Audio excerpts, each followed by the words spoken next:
Natatandaan niyo pa ba mga idol ang pangako ni Digong Duterte na napako mga idol?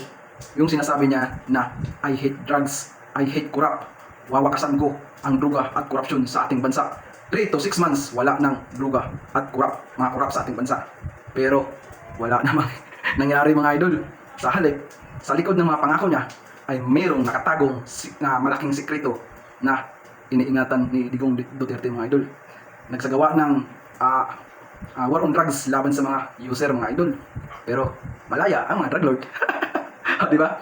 At meron ako ipapakita sa inyong video mga idol na noong termino ni Duterte mga idol, merong 4 na Chinese drug lord ang nakalaya doon sa Bilibid Prison. Tama kayo mga idol. 4 na Chinese drug lord ang nakalaya noong June 2019, termino ni Digong yan. Akala ko ba ayaw sa droga? Bakit pinalaya pa? Budol talaga sa Digong, no? Tapos yung mga uto-uto na mabubungtang ng Didimons Minions naniwala naman sa kanya. Alam namang drama lang yung war on drugs ni Duterte. Kasi kung talagang galit sa droga sa bansa, sa kurap, dapat unahin niya yung mga puno. Para kung walang puno, walang bunga. Di ba dapat ganun? Bakit yung mga simpleng tao lang ang tinitira niya? Pero yung mga high profile person malayang malaya sa termino niya. Narito ang video mga idol, mismo si Ping Lacson ang nagkumpirma mga idol na meron talagang 4 na Chinese drug lord ang nakalaya na doon 2019. O, sino ba yung Pangulo noong 2019? Di ba si Digong? I hate drugs. Pero yung mga small user lang ang tinira. Pero yung mga drug lords, buhay na buhay.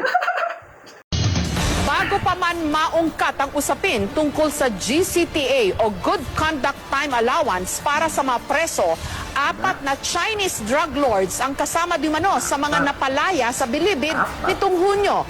Ayon yan kay Senator Panfilo Ping Lacson. Sabi ni Senador Ping Lacson, kasama na raw napalaya noong Hunyo ang 4 na Chinese drug lords. Recently released maximum security compound this June 2019, Chan Chi Chui, Kin San Ho, Ching Che, Wu Hing Sum. All these Chinese drug lords had been convicted for violation of illegal drug laws. Pero sa isang pahayag na inilabas ngayong gabi ng Bureau of Immigration, kinumpirma nito na nasa kustodiya na nila ang 4 na Chinese drug lords. Pinoproseso na raw ang kanilang deportation order palabas ng bansa. Binavalidate pa raw ni Lacson pinalaya ang mga ito dahil din sa GCTA. Sa mga DDS dyan, paano nyo to may depensa o may paliwanag yung video na to? Ano ang masasabi nyo dito? Nag-war on drugs si Digong, pero 4 na Chinese drug lord ang nakalaya noong June 2019 sa termino niya. Di ba budol? Aray ko!